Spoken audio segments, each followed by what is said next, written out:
tabela com o consenso e outros artigos aí para o tratamento da valvopatia mitral mixomatosa. E com isso aí mais colegas têm acesso às novas informações. Esse guidelines, né, essas diretrizes nos ajudam, principalmente quem não está acostumado a todos os dias trabalhar com cães cardiopatas, a ter um norte aí no rumo da terapia. Antes de começar, eu peço só um feedback aí dos colegas presentes online, já são mais de 200 colegas presentes. Em relação ao som, se o som está saindo bem, está tudo indo ok. Se alguém tiver algum comentário, pode fazer.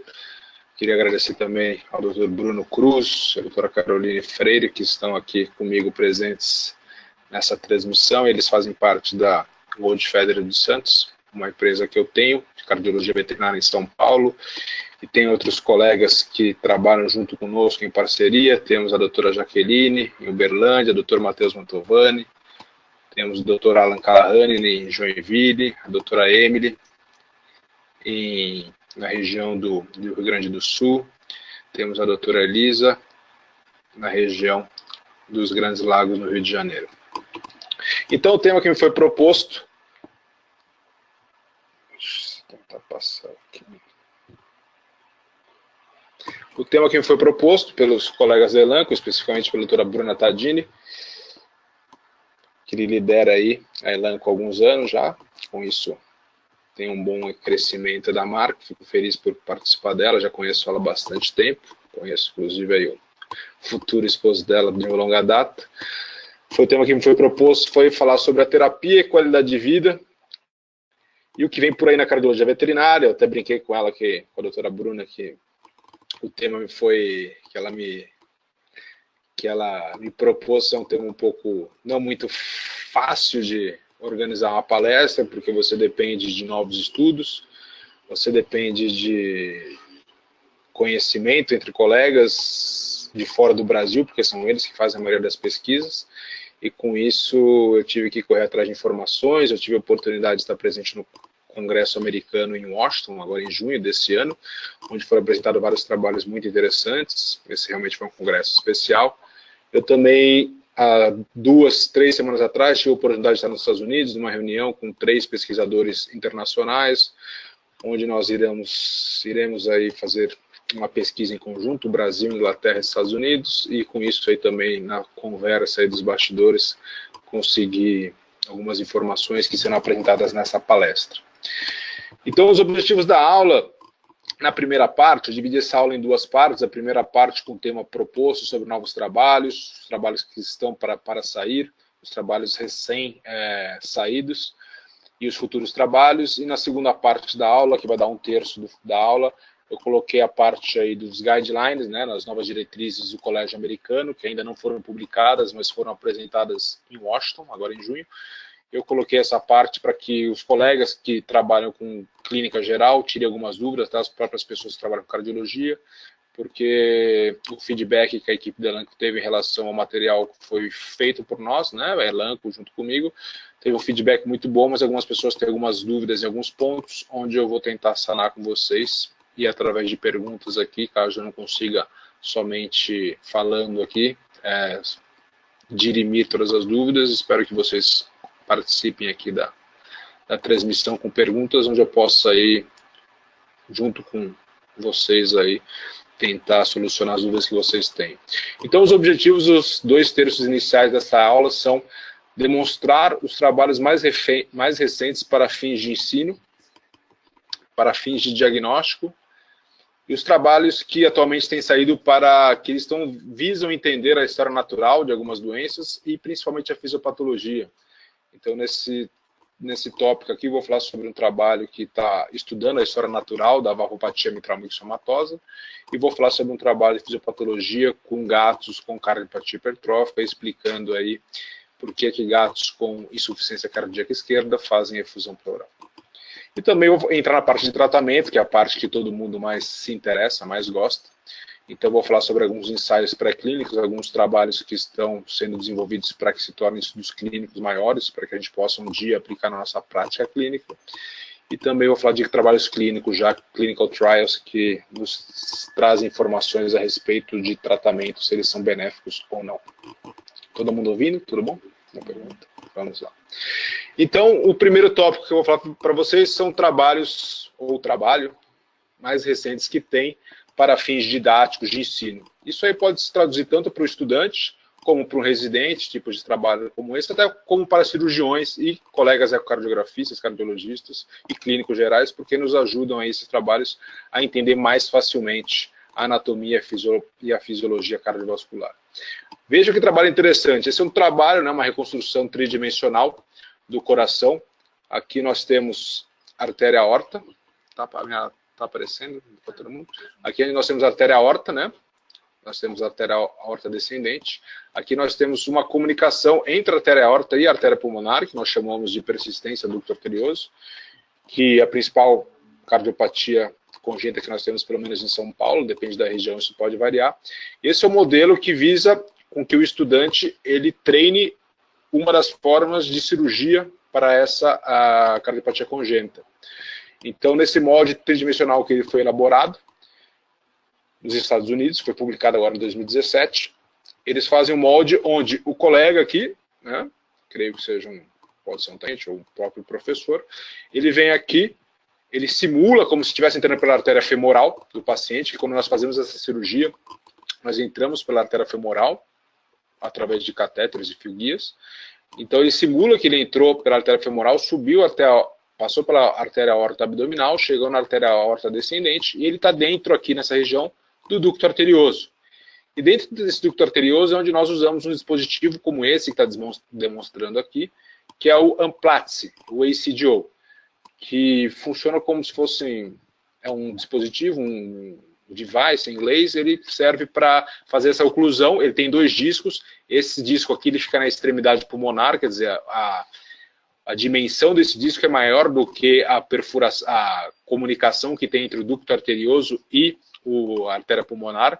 Então, esse disco aqui ele é maior do que o orifício pulmonar do ducto arterioso. E essa é outra parte do dispositivo, essa parte central e esse outro disco, eles ficam dentro do ducto arterioso. Então, isso aqui possibilita que você se adeque ao funcionamento desse dispositivo, você se adeque como que ele sai, porque esse dispositivo que vocês veem aqui, ele saiu de dentro desse fio guia aqui, né, desse delivery sheet, né, que eu chamo de catéter de entrega, que ele traz o dispositivo para dentro o dispositivo vem dentro desse catéter, desse delivery sheet que está aqui na coloração azul. Então isso faz com que o estudante, ou quem está começando a fazer a cirurgia, por exemplo, aqui em São Paulo nós começamos a fazer essa cirurgia há cerca de 3 anos, já fizemos aí cerca de 20 cirurgias para oclusão do ducto arterioso.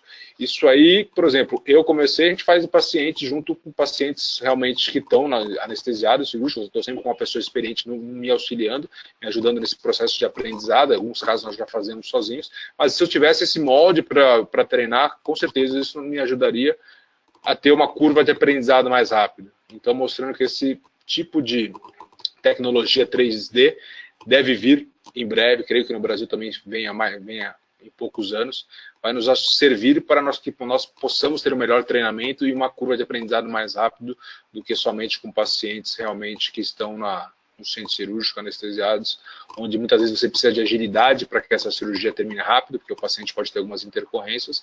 E muitas vezes, se você está começando a fazer essa cirurgia, se você está, por exemplo, no processo de residência, como tem nos Estados Unidos, a residência dura 3 anos, e os residentes têm que fazer muitas cirurgias dessas para conseguir concluir a sua residência, e esse tipo de treinamento ajuda muito mais na agilidade aí de quando o residente estiver fazendo a cirurgia, ele esteja muito mais ágil e, consequentemente, a cirurgia dure menos tempo. Esse outro é um trabalho muito bonito, interessante, mostrando também uma reconstrução por tomografia, né, computadorizada, né, com software aí para fazer essa reconstrução tridimensional, mostrando a anatomia do ducto arterioso num paciente felino com PDA, né, com a persistência do ducto arterioso. Então aqui, se vocês notarem, aqui é um paciente normal, a gente tem a artéria aorta, né, aqui já descendente, aqui nós temos aqui os ramos da artéria pulmonar. Temos a artéria pulmonar aqui, o ramo esquerdo. Esse paciente aqui em cima, esse paciente já apresenta a persistência do ducto arterioso. Se vocês notarem aqui, a gente tem essa crosta aqui, né, essa crosta da artéria aorta ascendente e até a parte da descendente dilatadas, provavelmente pelo hiperfluxo, né, pela sobrecarga volumétrica que a persistência do ducto arterioso acarreta nesse coração. E aqui nós temos aqui o ducto, né, comunicando tanto a artéria aorta quanto a artéria pulmonar. E aqui uma outra imagem por tomografia mostrando isso aqui, tirando os tecidos, mostrando realmente só a morfologia do ducto, a morfologia desse ducto arterioso. Olha aqui, a PA é a artéria pulmonar, pulmonary artery. Então a gente tem a artéria pulmonar aqui, a gente tem a artéria aorta, e aqui o ducto, né? Aqui a parte do ducto caindo para dentro da artéria pulmonar. Então mostrando que o dispositivo que eu vou usar quando fazer a mensuração é eficiente para fazer essa oclusão desse ducto arterioso. Essa aqui é a vista pela lateral, pelo lado direito do coração, né, mostrando aqui o pulmão já em cima dentro da artéria pulmonar. Também isso ajuda bastante, né, tanto o cirurgião, para que ele entenda melhor a parte clínica. Eu trabalho com imagem cardiovascular, tenho um pouco mais de facilidade de entender, já faço isso há alguns anos, mas quem não tem essa vivência, né, na sua prática clínica, consegue é muito mais fácil para evidenciar a alteração anatômica e, consequentemente, o que essa alteração anatômica acarreta nesse coração, mostrando uma artéria aorta bem dilatada em comparação naquele caso anterior que não tinha, como nesse caso aqui anterior, mostrando uma artéria aorta sem uma sobrecarga de volume, um diâmetro muito menor do que o paciente tem uma persistência do ducto arterioso associada. Aqui um vídeo ilustrando, ele atualmente traz alguns vídeos que nos ajudam bastante a ilustrar a aula e também entender a aorta e aqui a artéria pulmonar.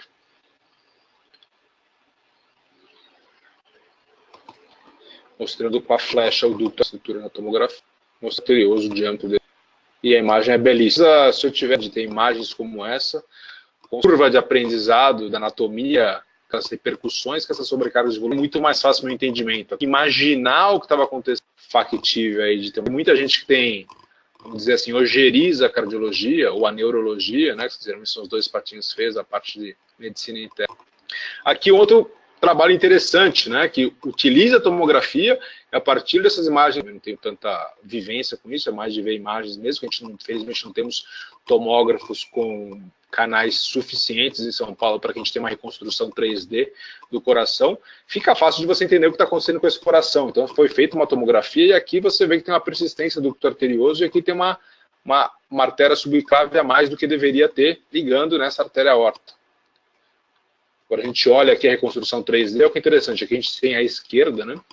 Nós temos aqui o coração, temos o PA, a artéria pulmonar, aqui a persistência do ducto arterioso, aqui a artéria aorta também, parece um pouco dilatada, e tem uma veia ligando nessa artéria aorta, né, que não deveria existir.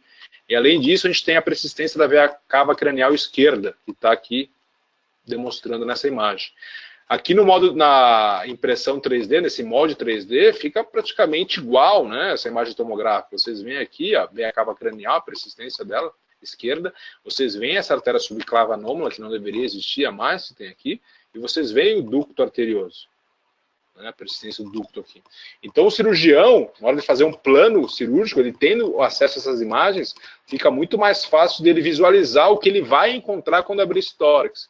E com isso aí ele minimiza, né, a chance de erros é minimizada, porque o cirurgião já tem um entendimento da anatomia antes de abrir esse tórax. Porque muitas vezes todos nós, quem ainda é estudante está acompanhando, né, essa parte de cirurgia, mas todos nós que já acompanhamos cirurgias, nós sabemos, né, quando se abre o tórax, o cirurgião sempre tenta entender a anatomia e às vezes demora um pouco, né, nem sempre é fácil você entender aquela anatomia, ainda mais se tiver várias anormalidades como esse caso, tem três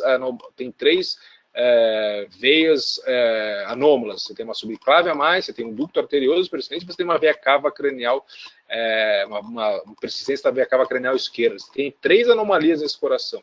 Então o cirurgião vendo uma tomografia 3D, tendo esse molde ali do lado ali do centro cirúrgico, se vocês notarem aqui por trás, aqui, ó, tá a mesa preparada para cirurgia. Então provavelmente esse molde foi para a sala cirúrgica. Então o cirurgião vai estar muito mais preparado e, consequentemente, a chance de êxito dele vai ser muito maior.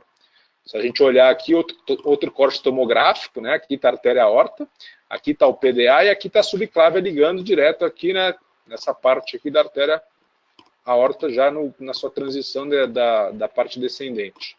E aqui a artéria pulmonar, Se vocês olharem, tem a mesma, né? Nesse molde 3D, você tem praticamente a mesma imagem que você vê no corte tomográfico. Com certeza isso para a cirurgia foi muito muito benéfico para o sucesso do cirurgião. Se a gente olhar aqui, a gente tem o VA, o nervo vago, aqui o PH, o nervo frênico, aqui a gente tem a persistência da veia cava cranial, delimitada aqui. Aqui nós temos a persistência do ducto arterioso. E quando o cirurgião ele expõe aqui, levanta esse ducto arterioso, né? Não sei se seria o termo correto, mas ele expõe mais esse ducto arterioso, aparece a subclave anômala. E aí ele liga essa subclave e depois vai fazer a ligadura do PDA, tendo um sucesso cirúrgico muito maior. Né? Você imagina o cirurgião, se não tivesse a tomografia 3D, não tivesse esse molde, quando ele abrisse esse coração simplesmente para fazer uma correção do ducto arterioso, ele ia se deparar com esse vaso a mais, com certeza ele ia demorar muito tempo, ou talvez nem chegasse à conclusão que esse vaso a mais que está próximo do ducto arterioso corresponde, né? Nesse caso, através da tomografia, corresponde à anomalia de uma artéria subclave. Aqui no Congresso americano, agora de junho desse ano, eu tive presente na apresentação, infelizmente não tinha nenhuma foto, são só os anais dos congressos, aqui da Faculdade de Oregon, onde inclusive o meu sócio, né, Dr. Luiz Felipe Neves dos Santos, que é o sócio da Gold Feather dos Santos, está fazendo seu internato e provavelmente irá fazer a sua residência em cardiologia veterinária, um trabalho da doutora Escola mostrando, né, ao final nessa apresentação, e eles me levaram vários modelos de eco 3D. Foi interessantíssimo você ter esse modelo na mão, felizmente não tem aqui para demonstrar, mas foi interessante você pegar esse modelo e você ver toda a anatomia, quanto que é perfeita essa impressão 3D e quanto isso ajuda no entendimento aí da anatomia cardíaca. Então, mostrando aqui que essa parte de tecnologia de impressora de impressão 3D, mesmo para o coração, eu sei que para a parte ortopédica já está um pouco mais avançada, mas mesmo para o coração tende a se tornar uma realidade e nos ajudar aí no futuro no entendimento aí dessas cardiopatias. Aqui a tomografia, né? Infelizmente no Brasil a gente não tem tanto acesso. Aqui um trabalho do Dr. Brian Scansen, tive contato com ele aí, fez mais uma reunião aqui 20 dias atrás. Ele tem feito vários trabalhos interessantíssimos com tomografia 3D e reconstruindo aí anomalias de vasos pulmonares, né? Ou qualquer tipo de vaso, não só os pulmonares, como as artérias também. Aqui, se vocês notarem, é um bulldog, né? Lógico, dá para ver. E ele fez uma reconstrução tridimensional, né? Através de tomografia, das artérias jugulares desses bulldogs. O que acontece? Nós já tivemos 2 casos no Hospital Pet Care, 2 pacientes que tinham estenose pulmonar que nós fomos fazer a cirurgia. Geralmente, quando você faz a cirurgia para fazer a valvoplastia pulmonar, o acesso que nós fazemos geralmente é pela jugular direita. Você entra pela jugular direita do seu paciente, através disso você chega na veia cava cranial, entra no átrio direito, ventrículo direito, e você consegue acessar essa pulmonar, inflar um balão para você romper essa estenose. Em 2 casos, nós tivemos aí o dissabor do paciente não ter a veia jugular direita externa. Inclusive, em um dos casos, um paciente, inclusive caminhado pela doutora Elisa, do Rio Grande do Sul, era um bulldog, é um bulldog ainda, o Bacon está vivo, ele não tinha a jugular externa direita nem a esquerda. Né? E para a gente, esses bulldogs têm o pescoço extremamente, né, robusto.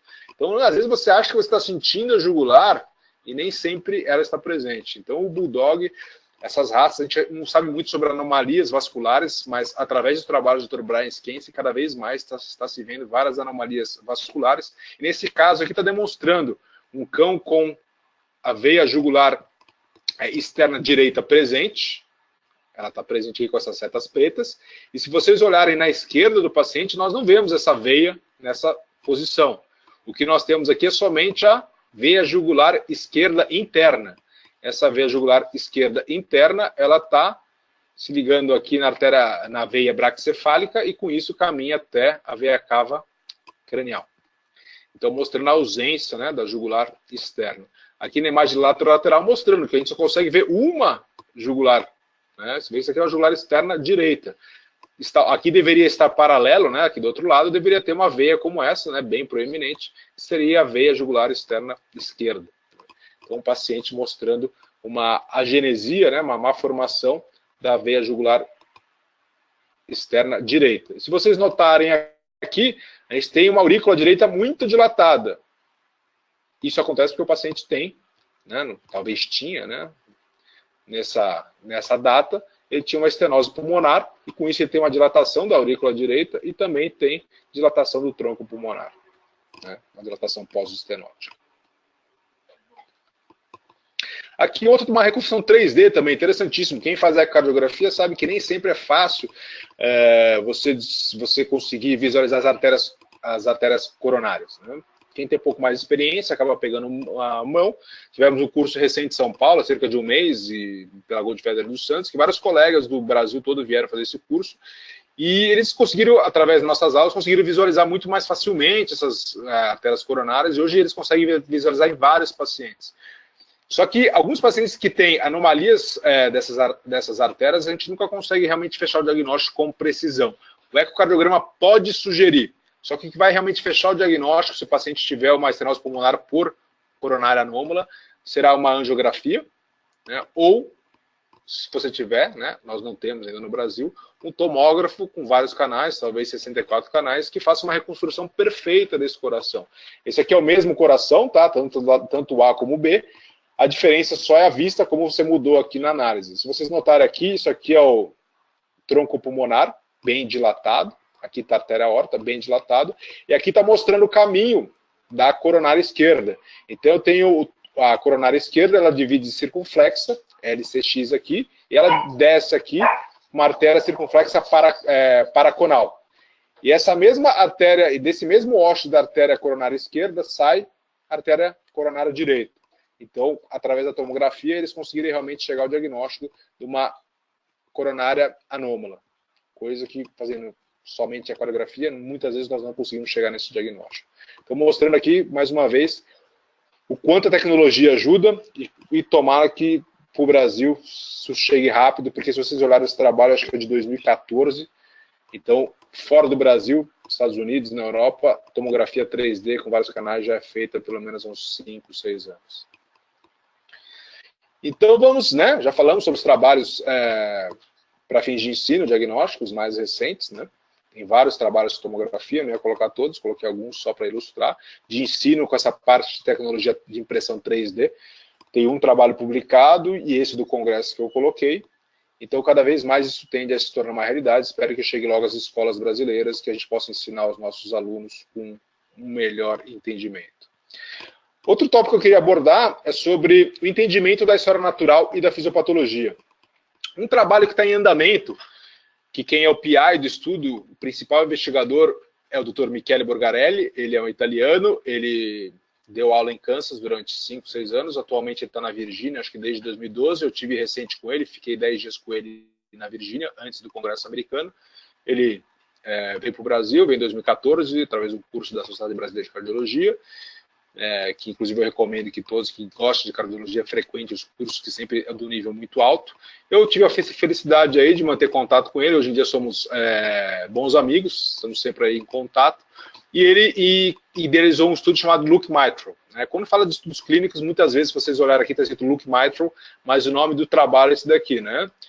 Longitudinal Outcome of Canine Mitral Valve Disease. Então ele pegou algumas, geralmente quando você faz estudos prospectivos multicêntricos, você pega algumas letras, né, do trabalho, do nome do trabalho, e você faz um pequeno nome para que esse trabalho aí fique aí para a eternidade, vamos dizer assim.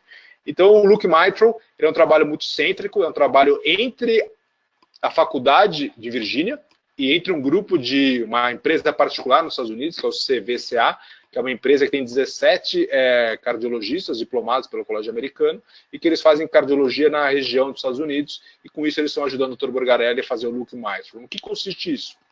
É um trabalho que atualmente já tem mais de 2.000 cães. Aqui, esse slide que eu tenho aqui é dos anais do Congresso Europeu, que aconteceu nesse final de semana em Malta. Então, até o momento, o Look Mitral ele tem 2.156 cães. E o que consiste esse trabalho? Consiste em estudar a história natural dos cães com valvopatia mitral mixomatosa. O que é isso? Nós, na verdade, até hoje nós não sabemos qual é a história natural da doença. O que seria a história natural? Você acompanhar o paciente doente por toda a sua vida para você descobrir qual que é a expectativa de vida, quais são as principais comorbidades, quais são as alterações que ele tem em termos de imagem cardiovascular, ou de imagem somente de ultrassonografia abdominal, exames de sangue, que mostrem que ao longo do tempo isso pode acontecer com uma certa similaridade entre a população, que nos dê um melhor entendimento sobre realmente a história natural da valvopatia mitral mixomatosa. Esse trabalho começou agora em 2015, outubro de 2015, e ele vai terminar em 2020. Então, os pacientes vão ser acompanhados por 3 anos, pelo menos. Se o paciente virar óbito antes disso, logicamente vai ser acompanhado menos tempo. E em 2020, provavelmente, nós teremos aí um melhor entendimento sobre a história natural da valvopatia mitral maxilomatosa. Nós vamos saber quais são as principais comorbidades, quer dizer, esse paciente hoje tem uma doença anatômica da válvula mitral, o paciente estágio que nós chamamos de B1, quer dizer, o paciente tem uma valvopatia mitral, ele tem uma insuficiência mitral, mas ainda não tem cardiomegalia, e vai se acompanhar esses pacientes por vários anos, 5 anos, a média de 3 anos, para que se descubra quanto tempo esse paciente realmente demora para chegar no estágio B2, que é a dilatação do coração sem congestão, depois quanto tempo ele demora para chegar no estágio C e depois no estágio D. Então esse trabalho vai nos ajudar a entender aí a longevidade dos nossos pacientes e quais são as principais doenças que acometem os nossos pacientes com a principal cardiopatia em cães, que é a valvopatia mitral maxilomatosa. Eu até tenho brincado com o doutor Michele Borgarelli que nós devemos fazer o Look Mitral Brasil. Por quê? Que a gente tem que fazer o Look Mitral Brasil. Porque nos Estados Unidos a eutanásia faz parte da rotina dos médicos veterinários que trabalham com cardiologia. Aqui no Brasil é muito mais difícil que nós façamos eutanásia. Os proprietários aqui eles não aceitam eutanásia como nos Estados Unidos. Para vocês terem ideia, na Virgínia eu fiquei acompanhando lá pacientes que têm insuficiência cardíaca direita, provavelmente depois da 3ª, 4ª abdominocentese, muitos deles vão a óbito por eutanásia, porque o proprietário muitas vezes não tem condições de pagar o tratamento, porque o tratamento dos Estados Unidos é bem caro. Se o paciente vai fazer, por exemplo, uma abdominocentese, ele vai ter que fazer uma ultrassom abdominal, vai ter que fazer alguns exames. Esse paciente vai deixar, pelo menos na Virgínia, que é uma faculdade barata, cerca de 500 a 700 dólares.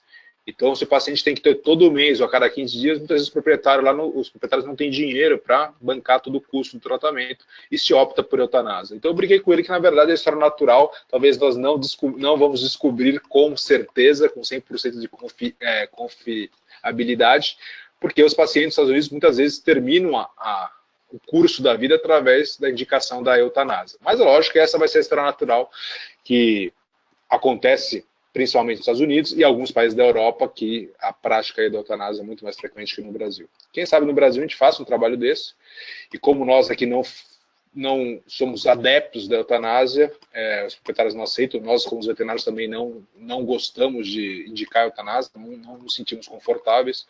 Acredito aí que se fizermos um trabalho como esse no Brasil, a gente descubra que a longevidade é maior do que muitas vezes os americanos, os europeus imaginam para essa doença. Uma outra linha de trabalho interessante que começou agora em 2016 com o Dr. Carsten Schober é sobre o entendimento da fisiopatologia da insuficiência cardíaca em gatos com cardiopatia hipertrófica ou sem cardiopatia hipertrófica. Por que eu digo isso? Porque reza-se a lenda no meio da cardiologia veterinária que gatos que têm insuficiência cardíaca esquerda, eles podem fazer tanto edema pulmonar como efusão pleural. A gente fala que gato realmente é uma espécie totalmente atípica, totalmente diferente das outras. A gente brinca que na cardiologia é a mesma coisa.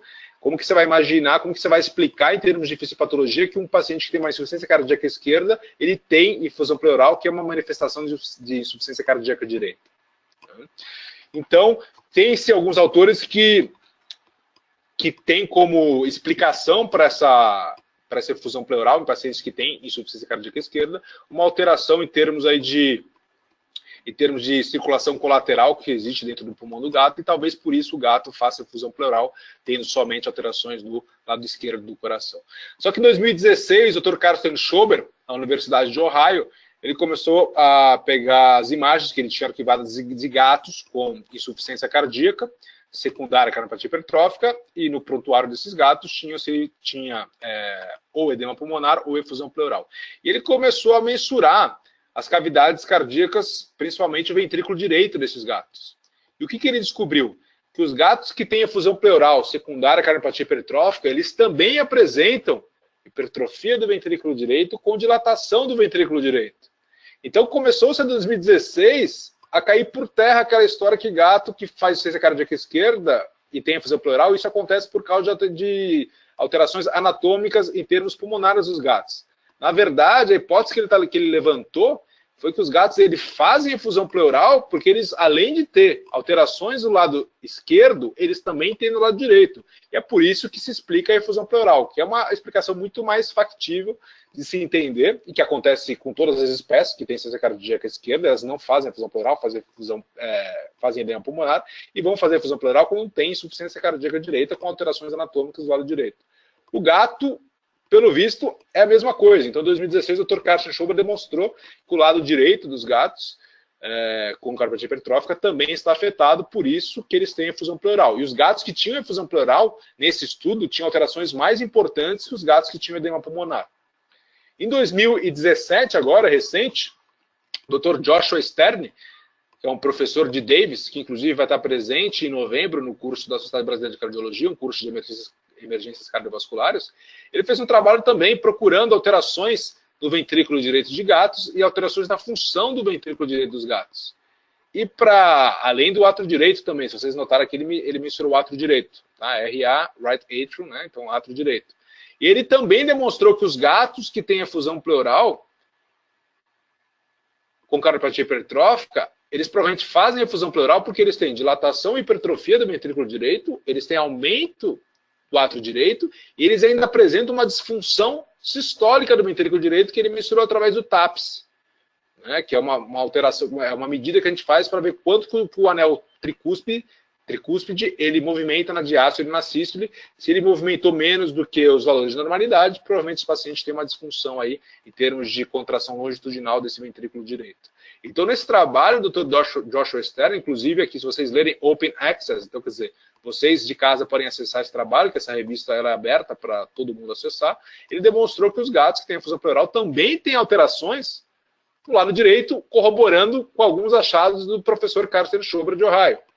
E no Congresso Americano, agora de 2017, o pessoal da Universidade de Oregon, do Dr. Luiz Felipe Neves dos Santos, também fez um trabalho mensurando o volume atrial direito de gatos, também um trabalho retrospectivo, e ele viu que os gatos que tinham efusão pleural, eles tinham o volume do átrio direito maior do que os gatos que tinham somente edema pulmonar. Então, provavelmente, nós estamos caminhando realmente para uma explicação muito mais aceitável, muito mais lógica e fisiopatológica, que é que os gatos com cardiopatia hipertrófica do ventrículo esquerdo, se eles têm efusão pleural, provavelmente eles têm essa efusão pleural porque eles têm alterações anatômicas e funcionais do lado direito. Então, essa hipertrofia não está somente acometendo o ventrículo esquerdo, ela também está acometendo o ventrículo direito. Entrando na parte de objetivos da aula, né, a gente tem o último tópico aqui que é em relação ao tratamento. Né? Quando a gente fala de tratamento, a gente tem esses ensaios aí de segurança, né, para ver se a droga realmente é segura para os pacientes, fazem cobaias em animais normais, inclusive, quando já passou por essas fases. Depois tem os ensaios clínicos, né, diversas fases, as fases vão de 1 a 4 até chegar na fase do clinical trial. O que nós temos agora de trabalho ainda na fase pré-clínica, nós temos um trabalho que eu tive aí o prazer de conhecer, também agora em maio, né, final de maio, começo de junho, na Universidade da Virgínia. Quem é o PI do estudo, quem é o investigador do estudo, é o Dr. Michele Borgarello, italiano, que eu já citei para vocês, que ele está fazendo um trabalho, uma cirurgia híbrida, para tentar reparar cães que apresentam valvopatia mitral mixomatosa. Por quê? Porque nós só temos um local do mundo que faz a valvoplastia mitral com sucesso, que é o Dr. Masami Ueshi, um colega do Japão. Inclusive, abriu-se um centro na França para que também ele faça cirurgia na Europa, porque vários cães da Europa estão indo para lá para ele operar. Então, só tem uma pessoa no mundo que faz com êxito a valvoplastia mitral. Quer dizer, então você tem uma pessoa no mundo que consegue ter uma equipe apta a fazer a circulação extracorpórea, desviar o sangue do paciente para a máquina vai oxigenar, enquanto isso o cirurgião tem tempo de fazer ali as manobras que eles fazem, as suturas, toda a reconstrução da válvula mitral, e com isso o paciente tende a ter uma maior expectativa de vida e o sucesso da cirurgia com o Dr. Masami Ueshi é muito alto. Só que o custo disso é muito alto. Para vocês terem ideia, inclusive em breve aí nós vamos soltar, nós estamos terminando uma parceria com o Dr. Masami Ueshi, a Goldfeder dos Santos vai ser uma empresa parceira da clínica Jasmine, que é a clínica do Dr. Masami, no Japão. Quem sabe, né, agora com essa turbulência Japão-Coreia do Norte, ele não pode nos visitar com mais frequência aqui, para que ele possa vir aqui nos ensinar a fazer essa cirurgia, essa valvuloplastia mitral. Inclusive o Dr. James Andrade aí vai fazer parte aí da equipe aí, para que a gente possa aí introduzir essa cirurgia no Brasil, e espero que em breve, porque nós no Brasil nós temos o segundo mercado PET, então nós temos muitos pacientes com essa doença, e necessitamos de mais gente, além de somente o Dr. Marcelo West, fazendo esse tipo de cirurgia. Só que isso não é factível, é muito caro uma cirurgia dessa, somente o custo da cirurgia no Japão custa 50 mil reais, fora o custo de deslocamento, a cirurgia na França custa 100 mil reais, é o dobro do preço de ir para o Japão. Então, os colegas veterinários, eu sei que parece que o Royal College também tem uma cirurgia, tentando uma cirurgia como essa, mas o Dr. Michele Borgarelli está na frente em termos de publicação. Ele publicou um trabalho com 6 cães, onde ele usou um implante de o nome disso aqui na tradução é politriatina, enfim, depois eu vejo o nome da tradução, porque desse material. É um implante que já se faz na medicina humana e que tem a função de diminuir o prolapso da válvula mitral e, consequentemente, diminuir a insuficiência mitral e, consequentemente, diminuir a chance de formação de edema pulmonar. Aqui tem um vídeo explicando, vai ficar mais fácil de vocês entenderem. Commercializing products for minimally invasive mitral valve repair. With the Harpoon device, surgeons can perform beating heart mitral valve repair. Ah, tá o som. Aqui, se vocês olharem, ali foi demonstrado, está sendo demonstrado para vocês o Harpo, né, que é um dispositivo que já existe. E em medicina humana eles fazem esse corte próximo do ápice do coração esquerdo.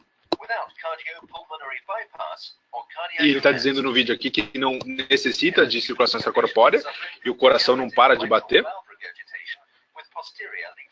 Então ele está mostrando do folheto posterior e, consequentemente, você tem insuficiência mitral. Aqui, se vocês notarem, aqui é o prolapso da válvula mitral, do folheto posterior. E aqui, aquela incisão no tórax, ele introduz o dispositivo sobe um dispositivo que vai perfurar essa válvula e, consequentemente, vai ter um nó. Aqui que você confirma isso, a posição com o ecocardiograma da mitral, e sai por dentro disso.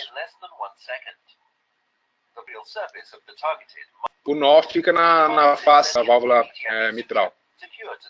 Aí, esse fio que vocês notam, das cordoalhas aqui, que estão deixando. Então, a ideia é que quando você tem uma cirurgia extracordial, vai puxar, como o coração está batendo durante a cirurgia, ele consegue saber qual que é a tensão correta que ele deve fazer para que esse paciente... Quando você faz cirurgia por tórax aberto, o cirurgião tem que ter a habilidade e a destreza de saber quanto realmente ele exerceu de tensão para que essa insuficiência, que esse prolapso deixe de acontecer e, consequentemente, a insuficiência mitral. E aqui depois, embaixo, mostrando a sutura onde fica no coração. E aqui tem um vídeo mais interessante aqui ainda, né? Mostrando no coração humano onde isso acontece realmente. Fazendo a incisão na pele. Coração batendo, eles procuram o ápice do coração. Eles vão geralmente 2, 3 centímetros para o lado esquerdo, longe do ápice. Aí ele está perfurando o coração com uma agulha, o sangue saiu, sangue com oxigênio, vê que é um sangue arterial. E aí faz esse introdutor. E aí vem o Harpoon, né, que vai entrar dentro desse coração.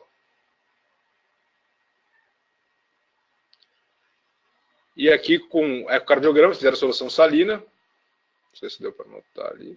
Vai voltar aqui a imagem tridimensional, mostrando que tem um nó aqui na imagem tridimensional. Se eu parar aqui.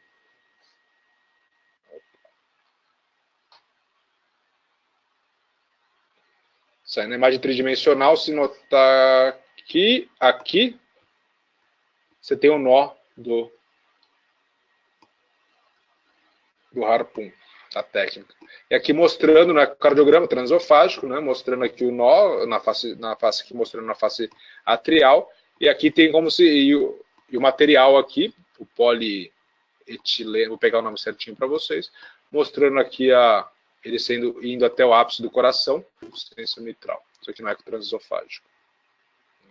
Aqui a artéria aorta, tá? Quem faz a cardiografia, a imagem aqui ao contrário, aqui em cima é o átrio esquerdo. aqui é o ventrículo esquerdo, e aqui vocês veem depois da cirurgia que você não tem mais o prolapso da válvula mitral, consequentemente a insuficiência mitral diminui bastante, aqui é o pericárdio do ser humano. Aqui as imagens pós-cirurgia. E aqui são as imagens do Dr. Borgarelli, no artigo publicado no Journal Veterinary Cardiology, agora em 2017. Quando eu estava lá, eu inclusive até coloquei no Facebook, que eu tinha acompanhado inteirado nesse procedimento, que ele estava para ser publicado. Se vocês notarem aqui, é o nó. Aqui é o material, que é o politetra...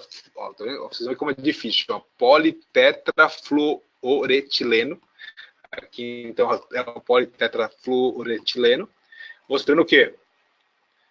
Que ele perfurou um dos folhetos aqui, o folheto anterior, aqui é o folheto anterior da válvula mitral, né? Eu chamo ele mais igual de Eugélio o anterior é o próximo da artéria aorta, né? Então, mostrando aqui o nó, ele perfurou a válvula, descendo aqui, vindo até o ápice do coração, onde ele vai fazer aquela ligação para diminuir a ligadura, para diminuir aí esse prolapso. E aqui mostrando por outra vista. Esse aqui é o folheto que a gente chama de septal e mural. Então, o que está acontecendo aqui? A gente fez essa perfuração e o Dr. Borgarelli colocou alguns casos. Aqui são imagens pós-cirurgia. Os cães que sobreviveram, ele dividiu a população de cães em duas populações, né? Ele fez 3 cirurgias em 3 beagles, depois 3 cirurgias em uma outra população de beagles. Os 3 primeiros casos, eles perceberam, o primeiro caso que eles fizeram, o paciente teve uma perfuração da artéria aorta. Se vocês notarem naquela imagem ecocardiográfica, é muito próximo à mitral da aorta. Então eles concluíram que para você ter certeza o ponto correto de fazer perfuração, você tem que ter 2 imagens ecocardiográficas. Naquela imagem humana era um eco 3D, eles não têm um eco 3D transesofágico lá na Virgínia, como na maioria dos lugares. Então, eles chegou à conclusão que para você fazer uma cirurgia, você tem que ver essas válvulas da mitral. Você tem que ver em 2 ângulos para você ter certeza que você está no local certo para fazer a perfuração. Eles viram que o protocolo de anticoagulante com heparina foi muito alta a dose, que os 2 cães tiveram efusão pleural hemorrágica. Um acabou vindo a óbito, o outro não. Então, um conseguiu completar os 30 dias de estudo. Então, dos 3 primeiros cães estudados, um morreu por perfuração da aorta, um morreu por problemas na coagulação, teve efusão pleural hemorrágica, e o outro acabou sobrevivendo mesmo com efusão pleural hemorrágica, que eles conseguiram reverter os efeitos. Eles até falam porque o antídoto da heparina é a protamina, né, que deriva do esperma do peixe. Ele é o antídoto da heparina, e eles optaram por não usar devido a efeitos colaterais de vasodilatação, enfim, eles não usaram. E na segunda população de 3 beagles, eles notaram que os resultados foram, os 3 cães da segunda população chegaram a completar os 30 dias de estudo, depois foram encaminhados para a eutanásia, e aí fizeram essas imagens, e nas 3 cães eles conseguiram acertar o melhor protocolo ecocardiográfico, conseguiram visualizar melhor a anatomia da válvula mitral, conseguiram um melhor protocolo anticoagulante. E alguns cães, como esse daqui, na verdade um cão como esse daqui, apresentou coágulos, né? Tanto no fio de polifluoretileno, quanto aqui no nó que sai desse dispositivo aqui, dessa cirurgia híbrida. Uma coisa interessante desse trabalho, acho que eu não coloquei no slide, uma coisa interessante desse trabalho é que depois de 30 dias, eles fizeram o corte histológico aqui, tanto do coração como desse material, e eles viram que depois de 30 dias, esse tecido ele já começa a repitalizar. Então, provavelmente esse tecido ele vai repitalizar depois de 35, 40, 60 dias, então a chance de você formar trombo nesse material tende a ser muito menor.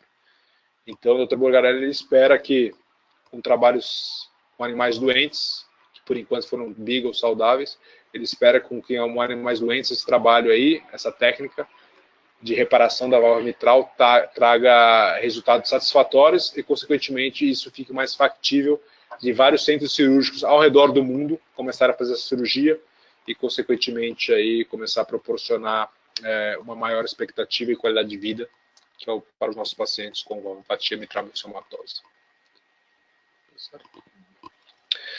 Uma outra linha de cirurgia que está acontecendo atualmente, em alguns locais do mundo, no Brasil, a principal cardiopatia, pelo menos em São Paulo, que eu mais tenho, é pacientes com persistência do ducto arterioso. A segunda cardiopatia congênita mais comum é a estenose pulmonar. E a cirurgia que nós temos é por valvoplastia pulmonar, como citei para vocês, no caso do bulldog inglês, que a gente entra pela jugular, até chegar no coração, você infla um balão e, consequentemente, você vai romper essa estenose. Uma cirurgia paliativa, ela não é corretiva, mas você consegue, você tem um sucesso em termos de 70% a 80%. O que é um sucesso? Um paciente tem uma estenose pulmonar importante, um gradiente de 160, eu faço a cirurgia, esse paciente, o gradiente foi para 90, 100.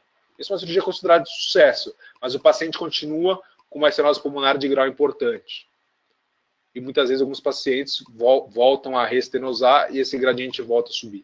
O que está se tentando atualmente é uma cirurgia com balão que exerce uma pressão maior do que os balões convencionais que nós fazemos essa cirurgia. O Dr. Joshua Stern, novamente, que vai estar presente no Brasil agora em novembro, ele tem um relato, na verdade ele não foi publicado, isso daqui também é do Congresso Americano agora de junho. Ele relatou, ele fez uma apresentação oral, o resultado que ele tem com 25 cães que fizeram a cirurgia com esse balão de alta pressão, e os resultados parecem ser melhores do que os pacientes que fazem cirurgia com os balões convencionais. Ele coloca, inclusive, aqui no resumo desse trabalho que está na tela dos senhores, que deve-se fazer um estudo comparativo entre o balão convencional e esse balão de alta pressão, para que você tenha realmente a certeza se um balão é superior ao outro. E por que você deve fazer isso? Porque o preço de um balão de alta pressão ele é o dobro do balão convencional. Então, isso torna uma cirurgia, para alguns proprietários, um pouco inacessíveis. Então, a ideia é que se o balão com pressão menor do que o de alta pressão tenha o mesmo resultado num possível trabalho prospectivo, é que se use o balão que tenha menor custo. Agora, se o balão de alta pressão tiver melhor resultado, o resultado for superior ao balão convencional, tende-se aí no futuro que se use somente o balão de alta pressão. Um trabalho interessante também foi publicado, agora indo para a linha dos tratamentos medicamentosos, é o trabalho apresentado pelo grupo do pessoal do Canadá, que é o antigo grupo o grupo ainda, né, do professor Mark O'Grady, né, que é um dos veterinários que mais, se não for o que mais pesquisou a cardiopatia nos cães da raça Doberman. Eles fizeram um trabalho prospectivo, duplo cego, onde cães da raça Doberman com cardiopatia dilatada, um grupo fez uso de espirulactona e o outro fez grupo de placebo, e o tratamento era convencional com pimobendan e inibidores da ECA. Então aqui foi um trabalho randomizado, desculpa, eu falei duplo cego, trabalho simples cego, com placebo controle, e 67 cães foram randomizados. O grupo espirulactona fez uso de 50 mg de espirulactona 2 vezes ao dia, que foram 34 cães, e o grupo placebo fez uso de pílula de farinha de placebo. O número de cães do grupo placebo foram de 33 dias. Esses cães foram acompanhados no intervalo de 1 a 4 semanas, e o endpoint primário desse paciente, né, o principal objetivo, o primary endpoint desse trabalho, era pesquisar a morte cardíaca, tanto por insuficiência cardíaca, como por eutanásia ou por sudden death, né, ou por morte súbita. Então, o objetivo desses pacientes era o quê? Um grupo fazia uso de espirulactona, mais a terapia convencional, outro grupo de placebo, e o objetivo era ver, desses dois grupos, qual deles morria antes. As mortes poderiam ser ou por insuficiência cardíaca, ou por morte súbita, ou por eutanásia. Como eu disse para vocês, a eutanásia é um procedimento comum na Europa e no Canadá, em alguns países da Europa, no Canadá e nos Estados Unidos. Em termos de resultado, o que se verificou foi que, para vocês terem ideia aqui, 59 dos 67 cães, 89% dessa população atingiram, né, o endpoint primário, quer dizer, eles chegaram a ter mortes, tanto por insuficiência cardíaca como por morte súbita ou por eutanásia. Aqui mostrando que 5 dos cães morreram por insuficiência cardíaca congestiva, 26 cães morreram por eutanásia, né, olha que interessante. 26 cães morreram por eutanásia e 28 tiveram morte súbita. Então, praticamente, um pouco menos da metade da população, na verdade, veio a óbito por eutanásia, não simplesmente por morte súbita ou por insuficiência cardíaca. E o que eles descobriram nesse trabalho foi que o grupo espirulactona teve uma expectativa de vida de 183 dias e o grupo placebo teve uma expectativa de vida de 124 dias, só que isso não teve diferença estatística. Olha que interessante. Se a gente pensar, talvez o modelo da cardiopatia dilatada seja mais próximo das cardiopatias que nós temos em humanos. Né? Desculpa. Talvez a cardiopatia dilatada seja o modelo mais próximo das cardiopatias que nós temos em humano, principalmente a dilatada. Em humanos, nós sabemos que a espirulactona traz benefício, né? Aumenta a longevidade. Lógico que a população estudada aqui nesse trabalho do Canadá é uma população pequena, mas é um trabalho mostrando que nem sempre tratar a fisiopatologia resulta realmente em aumentar a expectativa de vida. Então, nesse trabalho aqui, a espirulactona não aumentou, em termos estatísticos, a expectativa de vida do grupo tratamento, o grupo espirulactona. Só que uma coisa que não tem aqui nos anais do Congresso, que eles apresentaram no Congresso, que eu tive presente nessa apresentação, foi que os cães do grupo espirulactona, e aí sim teve diferença estatística, o grupo espirulactona entrou menos em fibrilação atrial do que o grupo placebo. Eles não souberam explicar o porquê que os cães do grupo espirulactona tiveram menos incidência de fibrilação atrial do que o grupo placebo, mas é um dado interessante que teve diferença estatística e que talvez gere futuros trabalhos com o intuito de pesquisar se a espirulactona tem um efeito aí de talvez prevenir o remodelamento atrial esquerdo ou direito e, consequentemente, diminuir a incidência de fibrilação atrial. Então, esse é um trabalho que vocês não vão... Inclusive, esses anais já estão na penúltima edição do Journal of Veterinary Internal Medicine, e se vocês quiserem, vocês conseguem acessar os anais desse congresso agora mesmo no computador dos senhores, só que nos anais do congresso vocês não vão achar esses dados de fibrilação atrial que eu acabei de passar para vocês. Tá? Então, relembrando que, infelizmente, a espirulactona aqui não aumentou a expectativa dos cães, mas ela diminuiu a incidência de fibrilação atrial no grupo tratamento, no grupo espirulactona, 50 miligramas dividido em 2 doses por dia. Novos medicamentos. O que nós temos de novos medicamentos sendo estudados? Na verdade, nós tivemos a apresentação de 2 medicamentos. O medicamento que foi apresentado pelo grupo do Japão é a carperitidina. Ela é um análogo do ANP. É mais ou menos como há alguns anos surgiu a neseritida na medicina humana, que ele é um análogo do BNP. Para que eles usam esses medicamentos? Lembre-se que o BNP, na fisiopatologia da insuficiência cardíaca congestiva, o que ele faz? O BNP ele é um hormônio, não só na fisiopatologia, como nós mesmos, por exemplo, no inverno. Por que no inverno nós vamos mais no banheiro? Porque a gente faz vasoconstrição periférica, aumenta o fluxo de sangue para o eixo central do corpo, o seu coração recebe mais sangue, então ele estira e, consequentemente, ele libera BNP e ANP, que são hormônios natriuréticos. Se você tem liberação de hormônio natriurético, consequentemente, você tem natriurese. Lembre, se você tem natriurese, água acompanha o sódio. Então você aumenta aí o seu débito urinário, consequentemente você aumenta aí o seu débito urinário. Então, a neseritide surgiu na medicina humana como uma droga que talvez fosse trazer um grande benefício para os pacientes humanos em edema pulmonar, mas infelizmente, quando se fez um trabalho clínico, né, na parte experimental a neseritida teve um bom resultado, mas quando se fez trabalho clínico mostrou que a neseritida aumentou a mortalidade dos pacientes humanos tratados com esse medicamento, e agora o grupo japonês trouxe nos anais do Congresso americano um trabalho com a carperitida. Eles mostraram que dos 9 cães estudados, 6 tiveram uma melhora. É um trabalho ainda inicial, com dados não muito substanciais. Eu fui pesquisar na medicina humana, conversei com um médico humano amigo meu, perguntando se eles usam a carperitida na prática clínica deles, e ele me disse que não.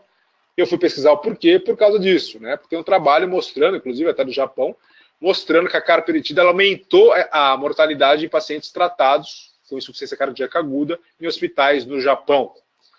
Então, a carperitida tende a não ser usada na medicina humana. Eu não sei ao certo por que se tentou o grupo japonês fazer na veterinária, talvez porque, lembre-se que tem diferenças de espécies. Se a gente lembrar, o Pimobendan na medicina humana também não é utilizado porque aumentou a mortalidade, mas nos nossos casos ele aumentou a expectativa de vida.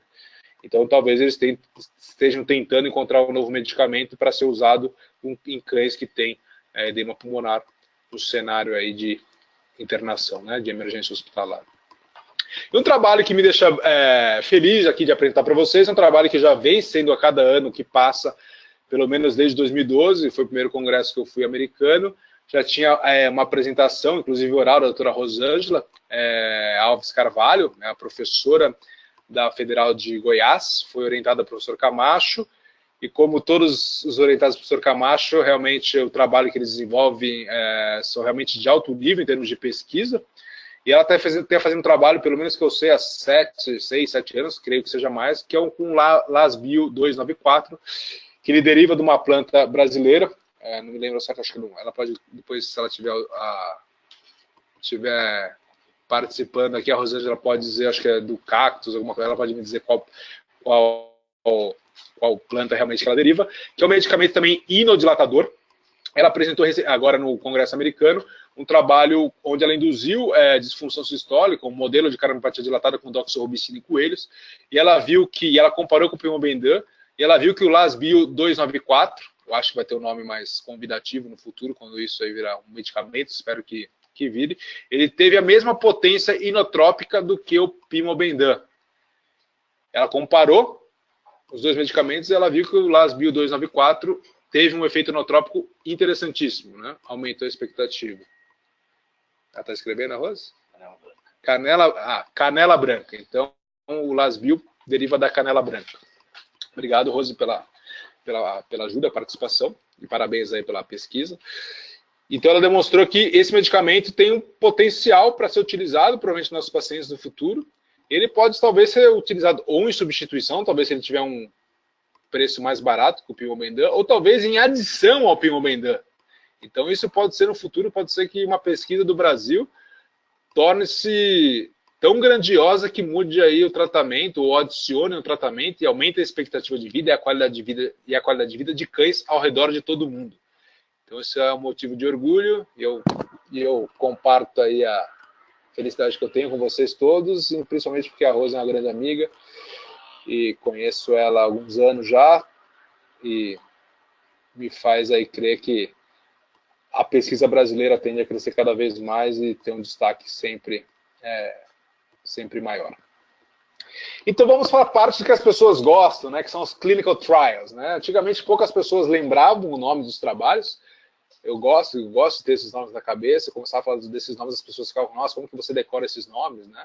E hoje em dia é uma coisa que meio que todo mundo tende a decorar, principalmente que trabalha com cardiologia veterinária, porque fica mais fácil de quando a gente está conversando sobre tratamento, diagnóstico, expectativa de vida, a gente cita trabalhos para que fique mais fácil de saber, de homogeneizar a conversa, então todo mundo sabe o que a gente está falando. Então eu posso falar do Luke Mitra, eu posso falar do estudo EPIC, eu posso falar do delay, então esse é um trabalho interessante. Então, o estudo de lei também é de um colega meu, colega nosso, o Dr. Michele Borgarelli, ele também é o principal investigador do estudo. Um dos motivos que me fez ir até a Virgínia ficar com ele é porque realmente ele é um dos pesquisadores mais geniais que a gente tem na cardiologia veterinária. E ele desenvolveu um trabalho, ele é o principal investigador de um trabalho junto com outros colegas, todos, creio que a maioria italianos aqui pelo sobrenome, conheço 5 deles aqui. Então sei que são italianos, outros 2 aqui não conheço. É um trabalho chamado estudo de lei, que é um trabalho que está estudando pacientes que estão em estágio B2 avançado. O que é um paciente com estágio B2 avançado? Que ele tem a relação átrio esquerda aorta acima de 1.7, no estudo de lei é 1.7, tá, gente? No estudo EPIC é de 1.6, e que tem o ventrículo esquerdo normalizado maior que 1,7, o seu tamanho. Então, no estudo EPIC foi 1,6, no estudo de lei foi 1,7. Então, o que esse trabalho está estudando? Na verdade, já terminou, está na parte estatística. Na verdade, é para terminar em 2015 esse trabalho. Começou em 2010, era para terminar em 2015, mas ele está seguindo aí o nome de lei, né? Está atrasado. Então, os resultados ainda não saíram. Um grupo de pacientes fez uso de benazepril mais espirulactona, o Forticor mais espirulactona, e o outro grupo fez uso de placebo. O que esse trabalho fez? Ele acompanhou prospectivamente esses 2 grupos, Forticor mais espirulactona, placebo, acompanhou prospectivamente, e os resultados devem sair agora, em 2018, nos dizendo se nós realmente devemos prescrever inibidores da ECA mais espirulactona em cães no estágio B2 avançado. Olha que interessante, né? Então, é um trabalho que vai realmente nos trazer informações substanciais, porque o número de pacientes é um número importante.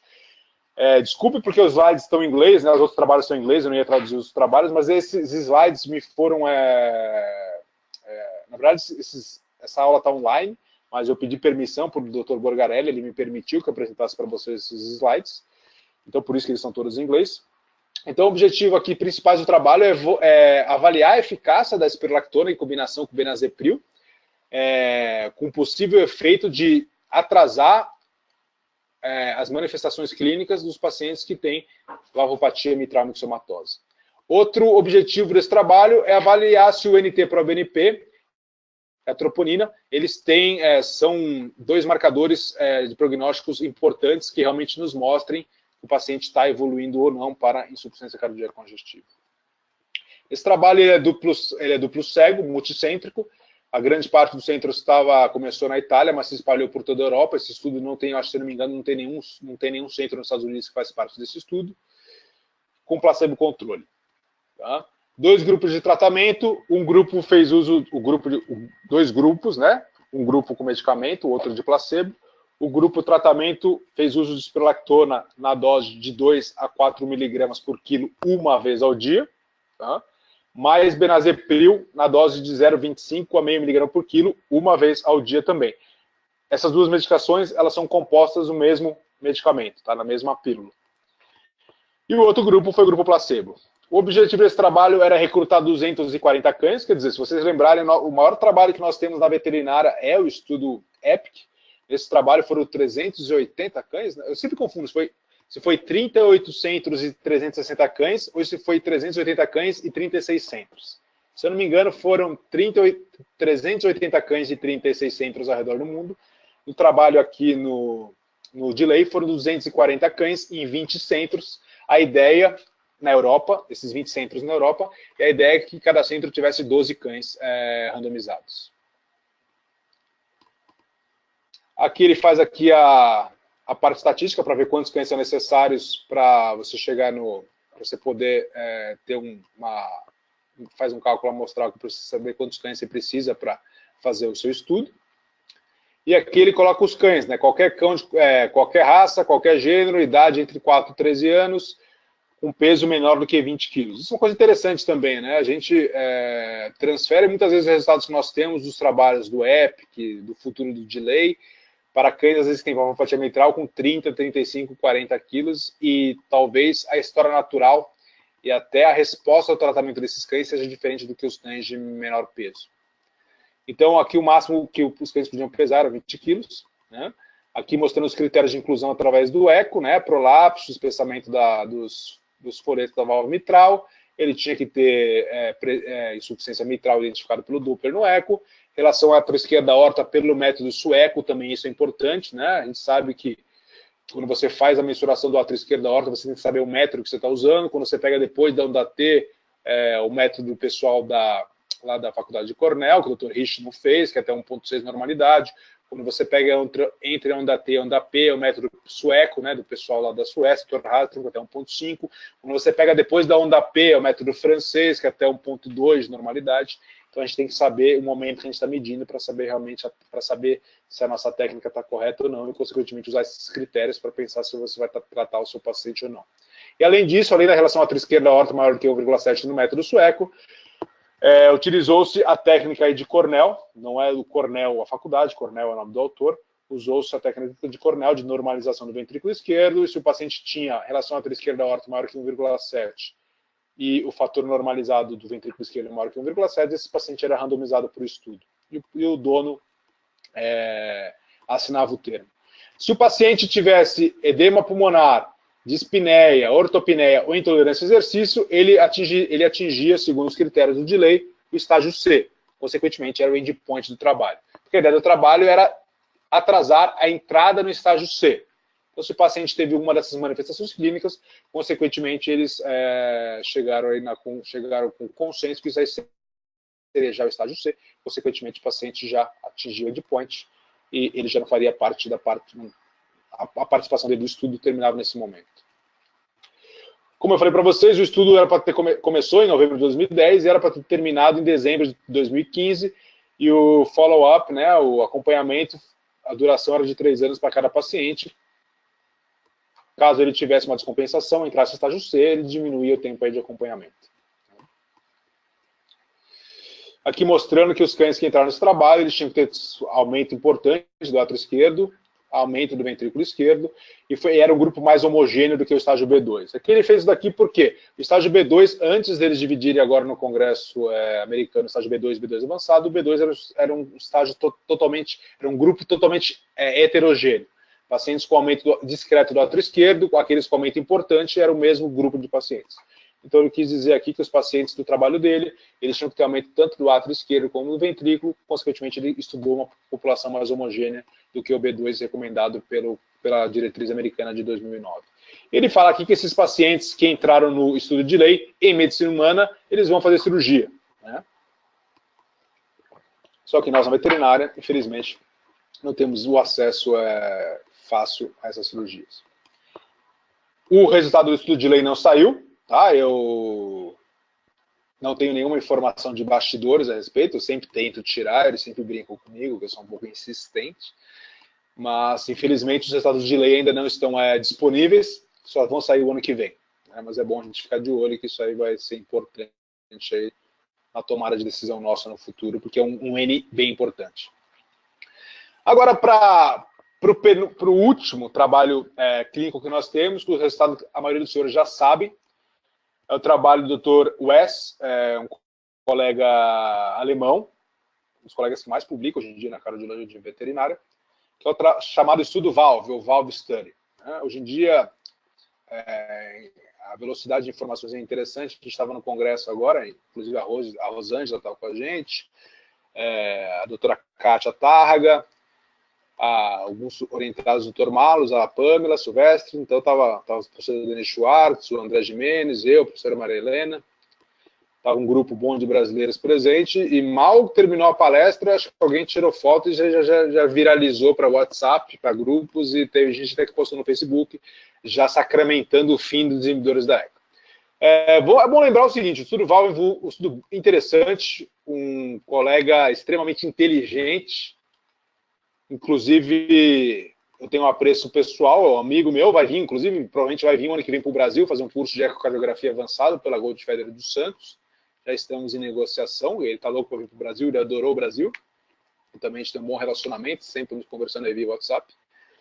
Ele fez um trabalho, começou em 2005, chamado Estudo VALVE, que ele comparou uma dose de ramipril versus duas doses de pimobendan. Esse trabalho começou com 2 centros somente, na Alemanha, e depois se estendeu para 4 centros, sendo que um dos centros era na Suíça, acho que o terceiro centro também era na Alemanha. O grupo de animais estudado foi de 60 em cada grupo, quer dizer, 60 pacientes fizeram uso de pimobendan, furosemida e ramipril, e outros 60 animais fizeram uso de pimobendan somente e furosemida. O que o Dr. Wes quis com esse trabalho? Se nós lembrarmos o Guidelines de 2009, o Guidelines nos recomenda fazer uso da tripla terapia no estágio C. E ele argumentou, mas por que nós devemos fazer o uso da tripla terapia no estágio C se nós não temos nenhum trabalho comparando isso?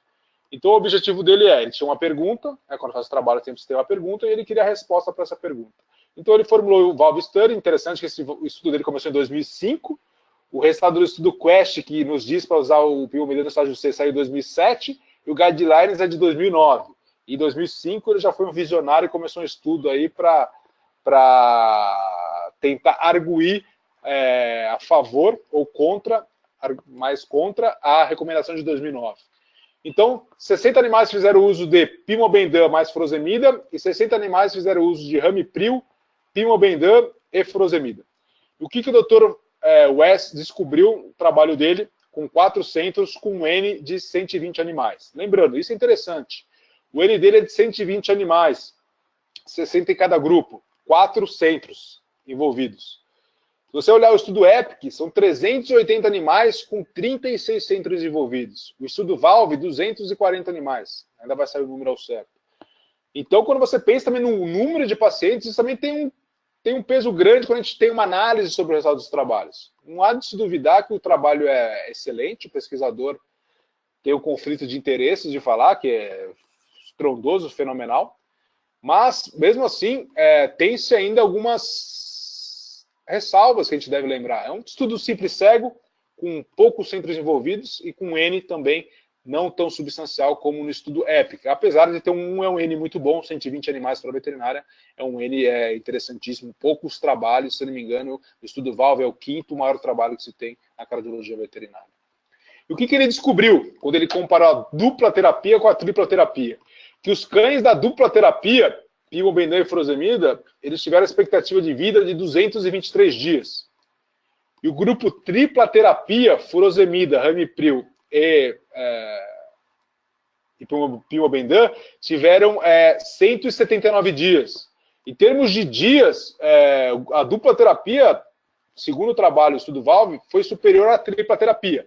Mas, em termos estatísticos, isso não teve diferença estatística nenhuma. Quando nós olhamos as duas curvas aqui, né, de Kaplan-Meier, a gente vê que as duas curvas elas não divergem, elas caminham juntas, mostrando realmente que a dupla terapia, a tripla terapia, nessa população estudada, não foi superior à dupla terapia. Só que lembre-se, falei para vocês, um estudo simples cego, o número de centros foram 4 centros e o número de cães foi praticamente 1/3 do estudo, menos de 1/3 do estudo EPIC. E ele coloca aqui na conclusão, quando ele apresentou no congresso para a gente, que não teve benefício da associação do inibidor de ECA no tratamento de cães com insuficiência cardíaca congestiva, essa insuficiência cardíaca congestiva secundária à valvopatia mitral mixomatosa. Só que a gente tem que lembrar que, assim, isso não é um consenso geral. Muita gente fala, não tem que usar mais inibidor de ECA. Eu, particularmente, continuo usando. Tenho residentes meus, 2 ex-residentes, inclusive, do meu lado aqui, que trabalham comigo na Gold Ferreira dos Santos. Tenho pessoas na faculdade da USP, e nós ainda continuamos usando o inibidor de ECA no estágio C. E o próprio Guidelines, agora, de 2017, recomenda ainda o uso do pimobendan, da furosemida nessa dose, e dos inibidores da ECA, né, do Forticor e do enalapril. E, além disso, o que foi adicionado na tripla terapia de 2009, na verdade, tornou-se a quádrupla terapia com a associação da espirulactona 2 mg por quilo. Lembrando, então, que aquela dose que algumas pessoas utilizavam de meio miligrama por quilo mostrou-se que não tem eficácia. Então, quando vocês querem usar a espirulactona para bloquear aí os efeitos da aldosterona, tem que se usar na dose de 2 mg por quilo. E nos centros que têm acesso à cirurgia, no Japão e na França, você pode encaminhar seu paciente para cirurgia.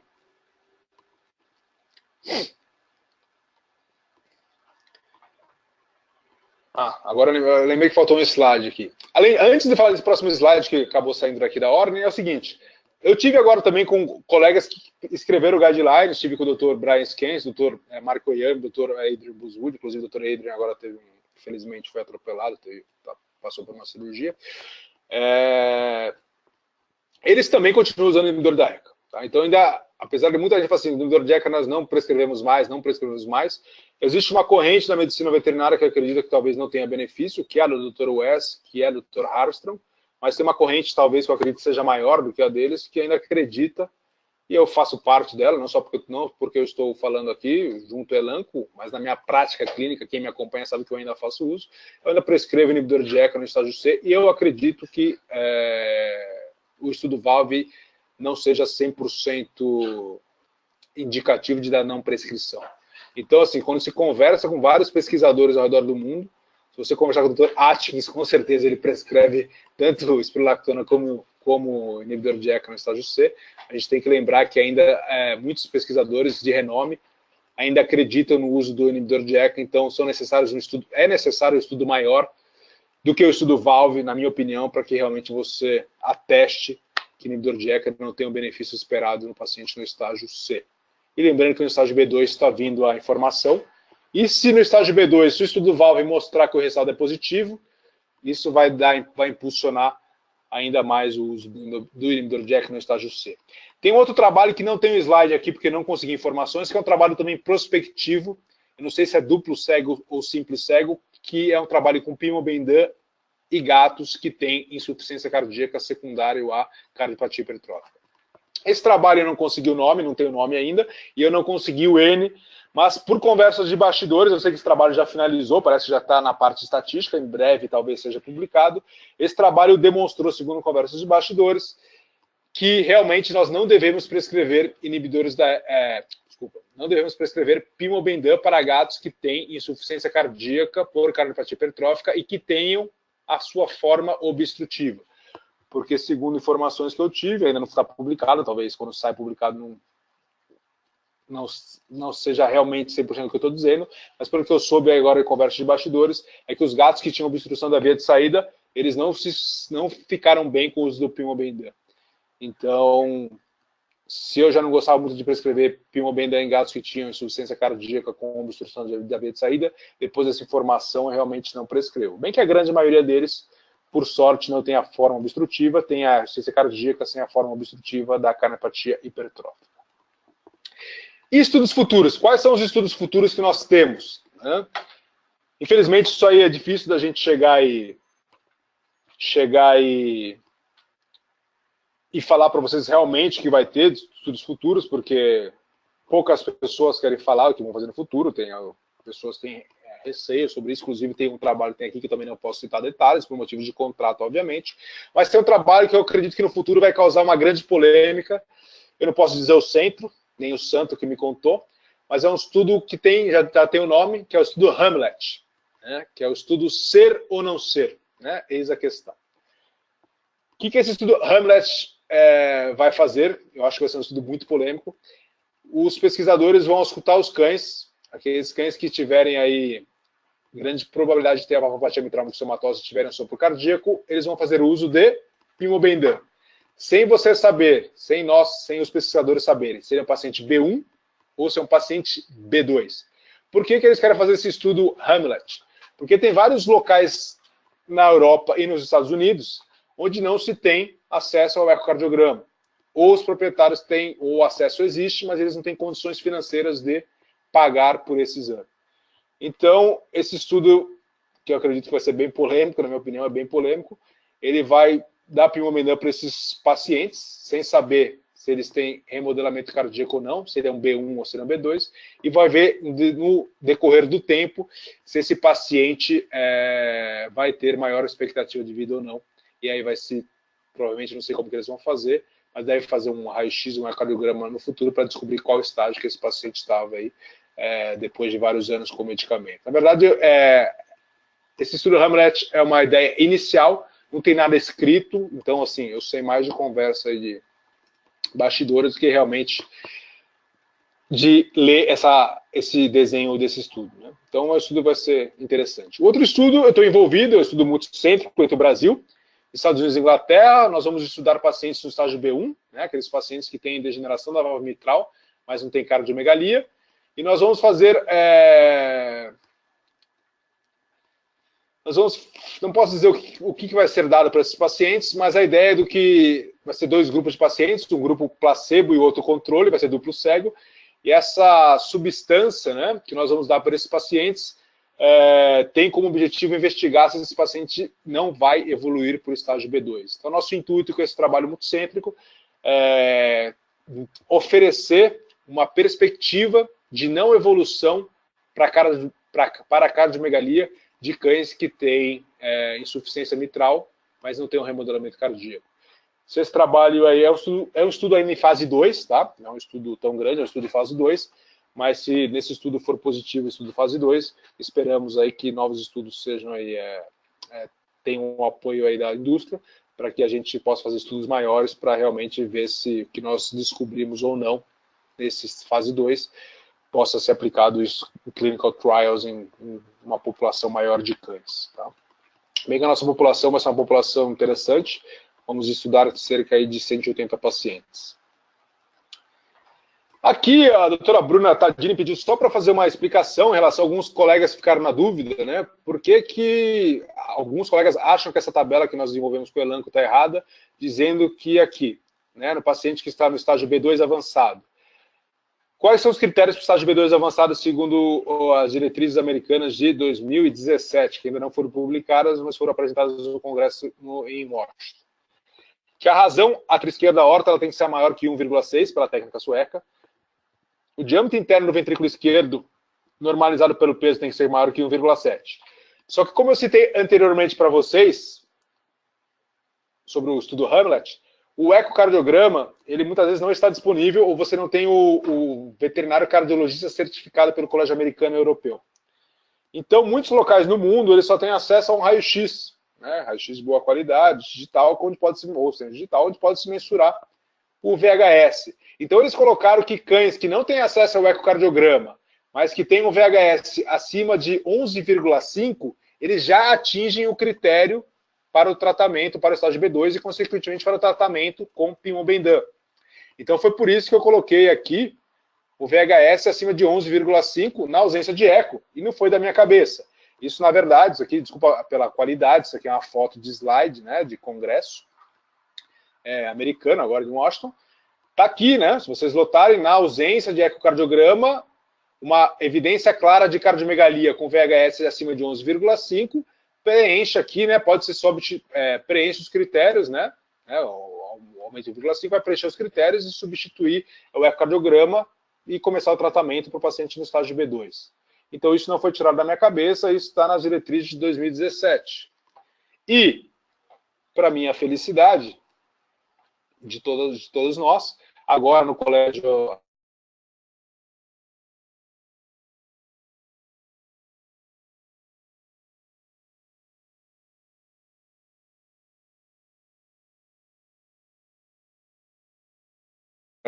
europeu, no final de semana, procurando ver qual VHS chega mais próximo dos critérios do estudo EPIC mais ECO. Eles viram que o VHS acima de 11...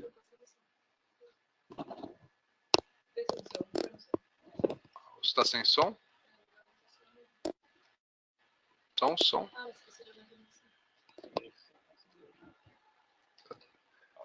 Vocês estão vendo? Você responde isso.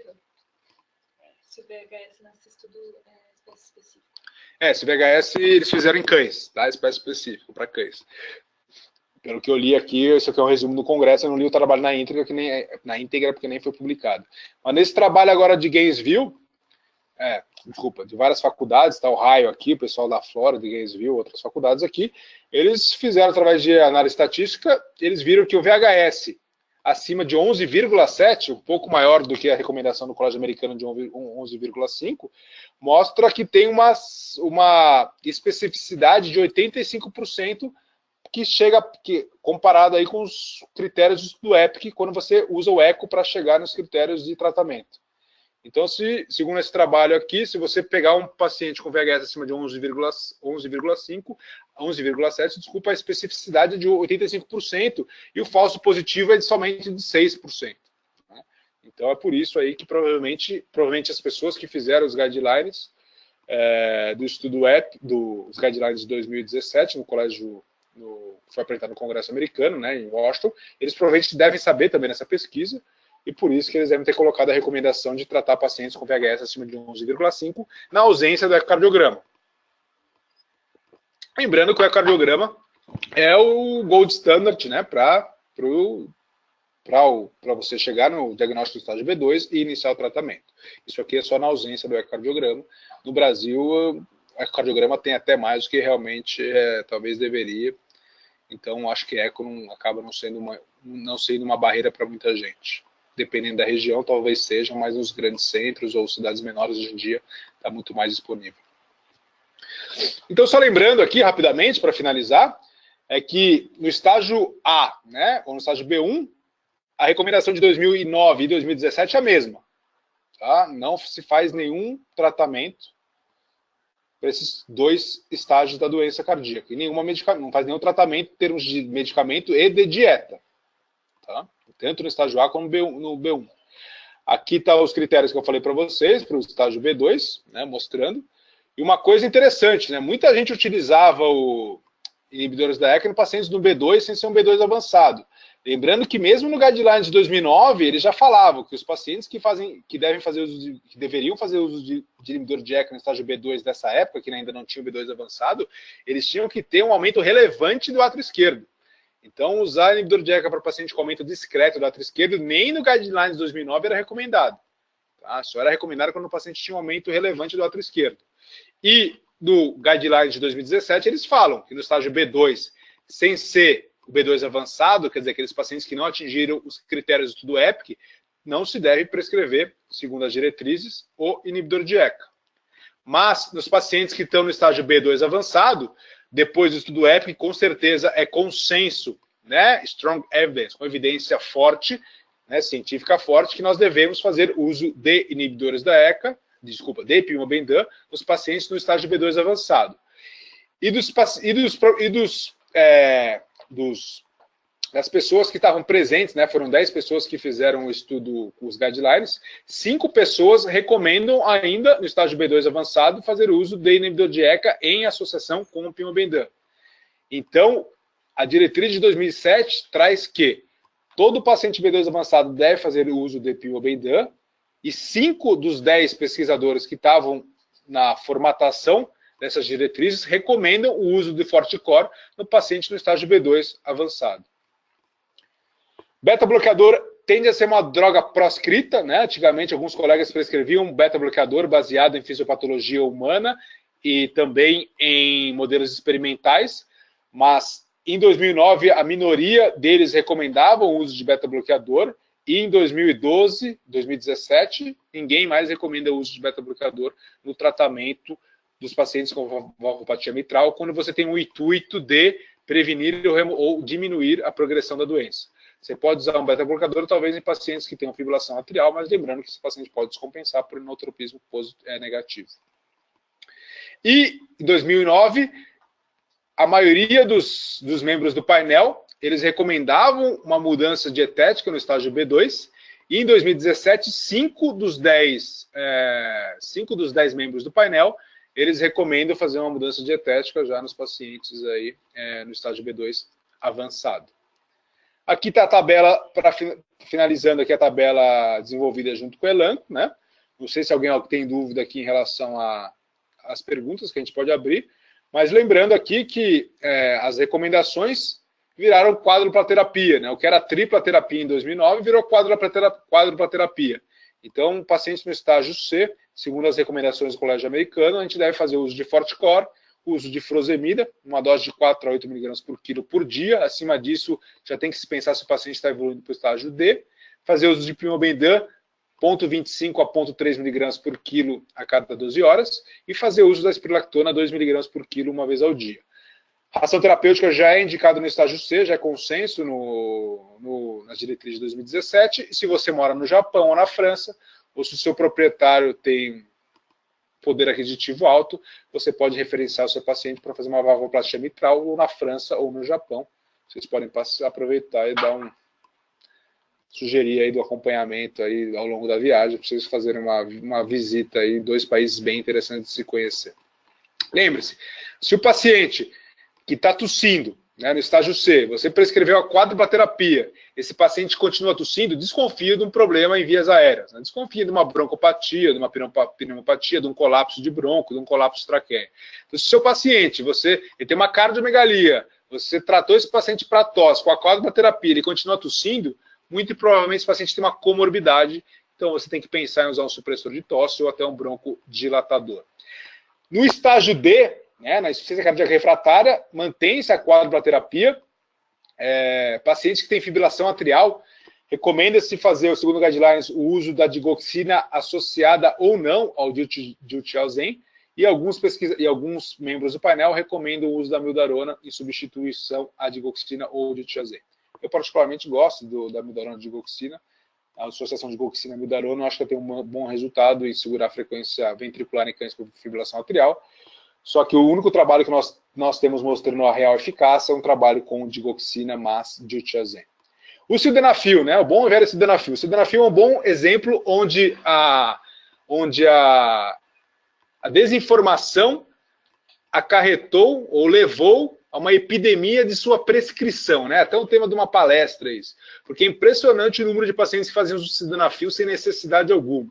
Mesmo no guideline de 2009, a recomendação era de alguns membros, né, se o paciente estivesse no estágio avançado. Tem gente no Brasil usando para o estágio C. É verdade, a recomendação de 2017 é para cães que têm hipertensão pulmonar pós-capilar de grau importante. Então, se o seu paciente está em estágio C ou no D principalmente quando eles têm mais hipertensão pulmonar, ele tem uma hipertensão pulmonar de 60, você está com a quádrupla terapia, já quer fazer o sildenafil? Isso, historicamente, não é o correto, né? O ideal seria você pensar, se o paciente continuar refratário, né, ao seu tratamento, você pensar, talvez, em artéria dilatar o seu paciente, ou se ele fez uma fibrilação atrial ou não, até pensar na digoxina, para depois, sim, pensar no sildenafil. Então, o sildenafil, teoricamente, é o último medicamento na sua escala de prescrição. E no Brasil, infelizmente, devido à desinformação que foi passada, ele ocupou espaço, muitas vezes, até do Pimobendan ou do inibidor de ECA. Tá? Então, lembrando, assim, que a desinformação levou a uma epidemia de prescrição. Então, senhores, o sildenafil é aqui, é no final, não é no começo da sua prescrição, em cães que têm hipertensão pulmonar secundária à valvopatia mitral mixomatose. Cães que têm hipertensão pulmonar pré-capilar ou pulmonadilofilariose, aí sim o sildenafil é a primeira escolha nesse tipo de paciente. Tá? E pacientes refratários à terapia, as recomendações americanas, né, de 2017, da diretriz, recomenda fazer o Pimobendan 3 vezes ao dia, até uma dose de 0,5 mg por quilo a cada 8 horas. Hidroclorotiazida usa-se em casos seletos, em cães refratários. Também recomenda-se o uso da furosemida por via parenteral, em cães aí que têm insuficiência cardíaca direita, principalmente refratária. E a amlodipina hidralazina pode ser utilizadas também como arteriodilatadores para tentar fazer com que a pressão arterial esquerda diminua e seu paciente tenha menos chance de entrar em edema. No Brasil, nós não temos a torozemida, mas caso vocês tenham, ela pode ser utilizada em substituição à furosemida. Queria agradecer pela atenção, acabei falando um pouco mais do que o previsto, começamos também com 15 minutos de atraso. Eu queria agradecer novamente a Elanco pela oportunidade, agradecer ao Dr. Leon, colega que cedeu essa plataforma, que nós estamos em uma parceria aí, que nós utilizamos essa plataforma de aulas online juntos, já é a terceira aula que nós ministramos, a tendência é que nós façamos isso com mais frequência. Queria agradecer aos meus ex-residentes e membros da equipe Goldfeder dos Santos, o Dr. Bruno Cruz, a doutora Caroline Freire, que estão aqui me auxiliando nessa transmissão online. Queria convidar os colegas do Rio Grande do Sul e até do sul do país ao nosso curso de emergência cardiovasculares. As inscrições nós vamos abrir amanhã no site cardiologiaveterinária.com.br. É um curso de emergência cardiovascular que nós já fizemos desde o Piauí, fizemos Rio de Janeiro, José do Rio Preto, fizemos em Maringá, e agora vamos fazer em Bento Gonçalves. É um curso interessante, as pessoas que vão realmente gostam bastante. E quem trabalha com cardiologia veterinária não pode perder esse curso, que é um curso teórico-prático com um dos maiores nomes da medicina cardiológica felina, o Dr. Daniel Ruger. Ele vai estar presente no Brasil, vai dar um curso em Osasco, com aula prática no Ketro Osasco, unidade Osasco, onde eu sou um dos sócios dessa unidade. Então, a gente vai ter um curso teórico sábado e prático no domingo, com a presença do Dr. Daniel Ruger. Lembrando que essa aula vai estar disponível, terminando a aula aqui, a gente vai colocar o PDF dessa aula no site cardiologiaveterinária.com.br. Quem tiver interesse aí nos dados dessa aula, é só acessar o nosso site. Tá? E quiser informações sobre o curso, também pode acessar. E agora nós estamos abertos a perguntas.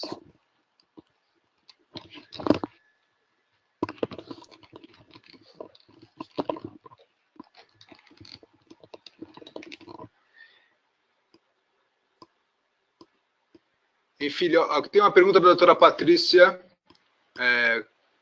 desculpa se não é Chacun, enfim, desculpa, não sei pronunciar, tem um pessoal também esse problema com o meu sobrenome. Em filhotes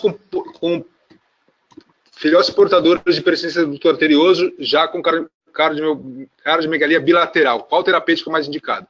Se você tem um paciente com PDA, com cardiopatia bilateral, provavelmente esse paciente ou ele tem uma cardiopatia congênita associada, uma estenose pulmonar, talvez uma displasia tricúspide que fez aumentar o lado direito desse coração do seu paciente, ou esse paciente desenvolveu hipertensão pulmonar. Se esse paciente desenvolveu hipertensão pulmonar, tem que se ver o grau dessa hipertensão pulmonar, e atualmente a tendência é que você faça oclusão do paciente que tem PDA mais hipertensão pulmonar. Agora, se esse paciente tem dilatação do lado direito, devido a um PDA reverso, quer dizer, a pressão pulmonar está maior do que a pressão sistêmica, nesse paciente não se deve fazer uso não se pode fazer cirurgia, e o tratamento é o mesmo em termos de insuficiência cardíaca. Né? Aí você vai usar inibidor de ECA, você vai usar Pimobendan, diurético, se ele fizer ascite, e nesse caso, sim, esse paciente, talvez o sildenafil seja uma droga de primeira escolha, porque esse paciente fez hipertensão pulmonar, pré-capilar, não pós-capilar, como nas doenças cardíacas esquerdas. Agora, se o paciente tem um PDA, um paciente de 8, 9, 10 anos, às vezes você não diagnosticou, o paciente, você acompanha ele, de repente não, ao longo dos anos o coração aumentou, e ele fez hipertensão pulmonar, esse paciente ele tem hipertensão pulmonar pós-capilar, quer dizer, o coração esquerdo aumentou demais, aumentou a pressão arterial esquerda, o pulmão não consegue jogar sangue para o lado esquerdo, e esse paciente faz hipertensão pulmonar pós-capilar. Aí, nesse caso, o sildenafil seria a primeira escolha. Tá? Então, pacientes que têm PDA com hipertensão pulmonar, pacientes jovens, provavelmente o sildenafil, nesse caso, sim, é a primeira escolha, uma das primeiras escolhas, porque é um paciente que tem uma hipertensão pulmonar pré-capilar.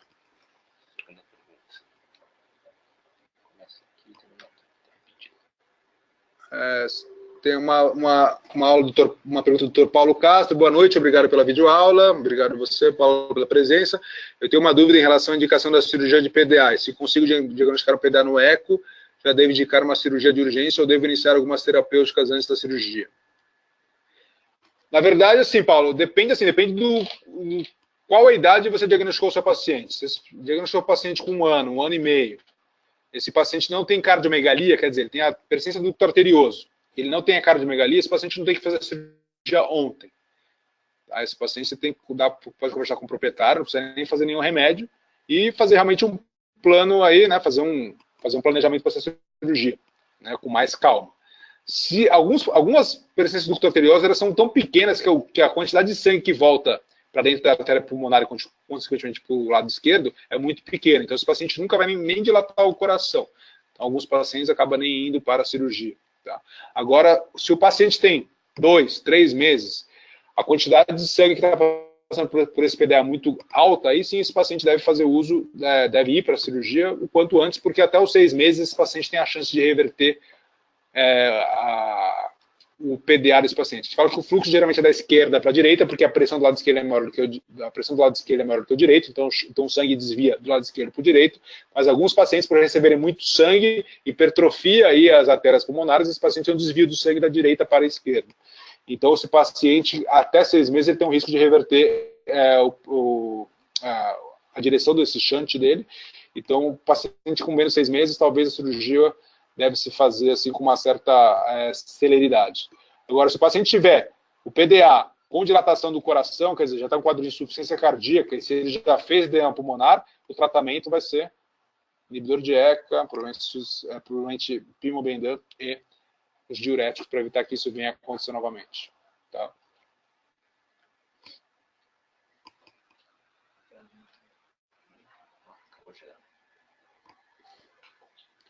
Temos agora uma palestra uma pergunta da Beatriz. Boa noite, Guilherme. Excelente palestra, obrigado. Pergunta: é frequente ocorrer o desenvolvimento de insuficiência da válvula pulmonar decorrente da valvoplastia por balão? Sim, é bem frequente, é uma dos efeitos colaterais, intercorrentes da cirurgia, porque a válvula pulmonar ela tá fusionada, os folhetos na sua grande maioria ela está displásica, né, quer dizer, bem mal formada. Então, se ela está fusionada, a gente fala que é um estenose pulmonar A ou 1, e se ela está displásica, vai falar B ou 2, depende do autor. Quando você faz o balão, você tá inflando o balão para você romper você tentar romper essa fusão dos folhetos para que o sangue consiga passar na sístole para o pulmão. Então, na verdade, você não está ali colocando uma nova válvula, você está rompendo essa válvula quando você infla o seu balão, e, consequentemente, a válvula fica insuficiente. A insuficiência tende a piorar depois da cirurgia, mas geralmente o ventrículo direito se adapta bem a essa insuficiência pulmonar. O Dr. Alex, do Peru, está me mandando saudações. Saludos de Brasil também. Obrigado, Alex, pela aventura, pela presença na palestra. Espero que meu português rápido tenha te ajudado a compreender as informações passadas.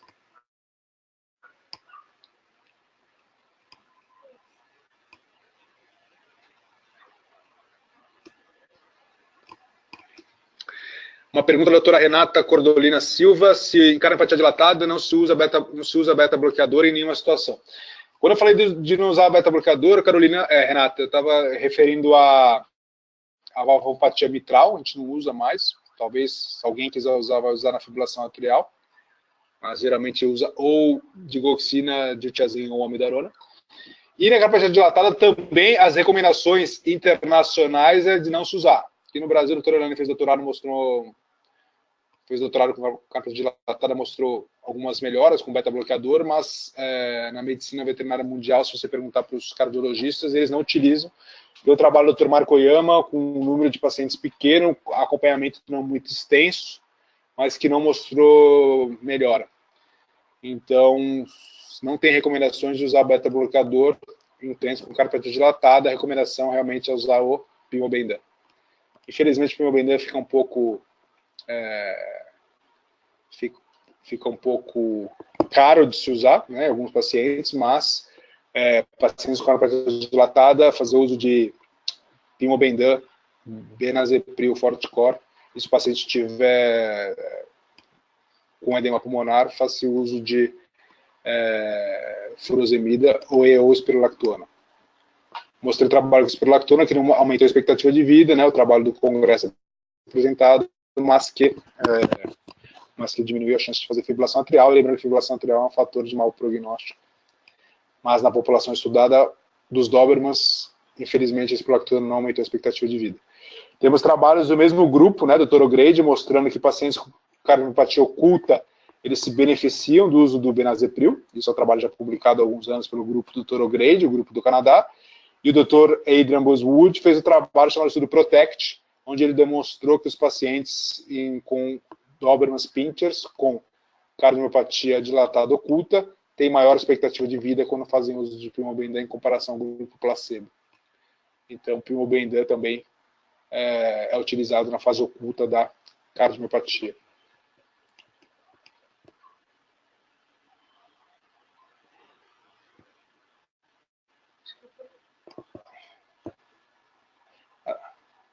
De nada, Renato. Obrigado a você pela pergunta e pela presença. Então,